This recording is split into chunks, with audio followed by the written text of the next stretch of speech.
এই দুইটা ললিপপ এই গোবরের ভিতর ভালো করে ভরিয়ে নেই। এই তো ভরিয়ে নিলাম, এবার এই ময়লা কাদাতে ভরিয়ে নেই। এই তো ভরিয়ে নিলাম, এবার যাই এইটা ধুয়ে নেই। এই তো ধোয়া হয়ে গেছে, এবার এই গরিবদের দিয়ে দেই। এই গরিব, এই যে তোমাদের জন্য ললিপপ। ওয়াও, ললিপপ দাও দাও, আমরা খাবো।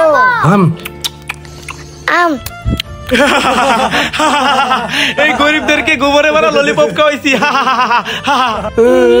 ওই লোকগুলো কত খারাপ, আমরা গরিব বলে আমাদের গোবরে ভরা ললিপপ খাওয়াইলো। আচ্ছা চলো রাজু ভাই, এখানে বসো, এখন মাটিগুলো কুড়ে নাও। এবার এই ললিপপ গুলা মাটির নিচে দিয়ে দাও, এবার পানি দিয়ে দাও। বন্ধুরা, তোমরা ভিডিওতে লাইক দিয়ে চ্যানেলটা সাবস্ক্রাইব করে দাও, তাহলে আল্লাহ আমাদের অনেকগুলো ললিপপ দিয়ে দিবে। ভাইয়া চলো এবার আমরা ঘুমিয়ে যাই। হ্যাঁ রাজু, এই দেখ কতগুলো ললিপপ হয়ে গেছে। ও আল্লাহ আমাদের কতগুলো ললিপপ দিয়েছে। রাজু চল আমরা ওদেরকে মজা দেখাই। হ্যাঁ ভাইয়া চলো মজা দেখাই। হ্যাঁ, আরে এই গরিবগুলা এতগুলা ললিপপ কোথায় পেলো? ললিপপ আল্লাহ দিয়েছে।